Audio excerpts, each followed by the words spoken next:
नमस्कार, मेरा नाम डॉक्टर चारू गुप्ता है। मैं एक गैस्ट्रोएंटरोलॉजिस्ट एंड हेपेटोलॉजिस्ट हूँ। आज हम बात करेंगे आईबीडी इन फीमेल्स के बारे में। आईबीडी यानी कि इन्फ्लामेटरी बाउल डिजीज, जिसका मोस्ट कॉमन काइंड होता है अल्सरेटिव कोलाइटिस। फीमेल्स में हम स्पेसिफिकली इस टॉपिक को क्यों डिस्कस कर रहे हैं? क्योंकि इंडिया में जो मैरिजेबल एज होती है, जिस एज में मैरिज होती है, उसी एज में आईबीडी का पता चलता है। तो जब भी हमें हमारे साथ ऐसी कोई परेशानी, हमें आईबीडी डायग्नोज होता है, तो हमारे मन में या हमारी फैमिली के मन में एक बात ज़रूर आती है कि ये इलाज कितना लंबा चलेगा? क्या शादी अगर नहीं हुई है तो शादी करी जा सकती है? यदि शादी हो गई है तो क्या बेबी प्लान करे जा सकते हैं?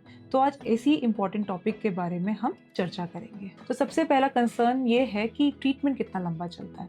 अल्सरेटिव कोलाइटिस का ट्रीटमेंट लंबा चलता है, तो इसीलिए मैरिज अगर हमें करनी है तो हम उसको बहुत लंबा पोस्टपोन नहीं कर सकते। तो क्या हम मैरिज कर सकते हैं? बिल्कुल कर सकते हैं, प्रोवाइडेड हम ट्रीटमेंट प्रॉपरली लें। फिर क्या हम बेबी प्लान कर सकते हैं? तो उस चीज़ को समझने के लिए हमें ये समझना पड़ेगा कि आईबीडी की हम किस स्टेज पे हैं। आईबीडी 2 फेजेस में होता है। एक होता है एक्टिव फेज, जिसको हम फ्लेयर कहते हैं, जब सिम्टम्स पीक पे होते हैं, सिम्टम्स सिवियर होते हैं। लेकिन प्रॉपर ट्रीटमेंट लेने के बाद 2 से 4 महीने के अंदर ये बीमारी रिमिशन में आ जाती है, यानी कंट्रोल में आ जाती है। दवाइयों के सिर पे सिम्टम्स 0 हो जाते हैं, पेशेंट बिल्कुल नॉर्मल फील करने लगता है। तो यदि हम आईबीडी के कंट्रोल फेज में यानी रिमिशन में हैं, तब हम मैरिज भी प्लान कर सकते हैं और हम बेबी भी प्लान कर सकते हैं। लेकिन हमारा रिमिशन कम से कम 3 से 6 महीने का होना चाहिए। फिर कंसर्न ये आता है कि बेबी प्लान करते समय हमें क्या दवाइयाँ ये छोड़नी पड़ेंगी? यदि हम प्रेगनेंसी करते हैं तो इसका बेबी पे क्या इफेक्ट आएगा? तो ट्रीटमेंट हमें कंटिन्यू डेफिनेटली करना चाहिए, बिकॉज ये देखा गया है कि अगर डिजीज एक्टिव है, आईबीडी एक्टिव फेज में है, तो प्रेगनेंसी आउटकम पुअर होते हैं। एबॉर्शन, मिसकैरेजेस का चांस ज़्यादा होता है, बेबी का बर्थ वेट कम आता है, प्री मैच्योर डिलीवरीज के रिस्क बढ़ जाते हैं। लेकिन अगर बीमारी अच्छे कंट्रोल में है तो ये नॉर्मल डिलीवरी जैसे ही आउटकम्स होते हैं। तो इसमें इसीलिए इम्पॉर्टेंट है कि हमारी प्रॉब्लम कंट्रोल में होनी चाहिए, जिसको मेडिसिन के माध्यम से ही किया जा सकता है, साथ में कुछ परहेजों के साथ। फिर कंसर्न ये आता है कि क्या ये जेनेटिक है, क्या हमारे से हमारे बच्चों में जा सकती है?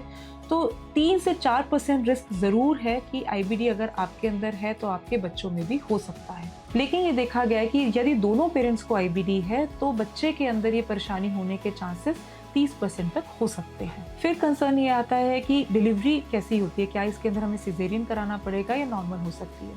तो आईबीडी का उस पर कोई बियरिंग नहीं है। आपके ऑब्स्टेटिक इंडिकेशन के हिसाब से आपका मोड ऑफ डिलीवरी हो सकता है। फिर आएगा कि क्या मेडिसिन हम छोड़ सकते हैं, कंटिन्यू करनी है? तो मेडिसिन हमें कंटिन्यू करनी है। Most of the medicine that we take in IBD are safe for pregnancy. Rather उनको लेने का बेनिफिट है, बिकॉज अगर डिजीज रिमिशन में है तो प्रेगनेंसी आउटकम्स बेहतर रहते हैं।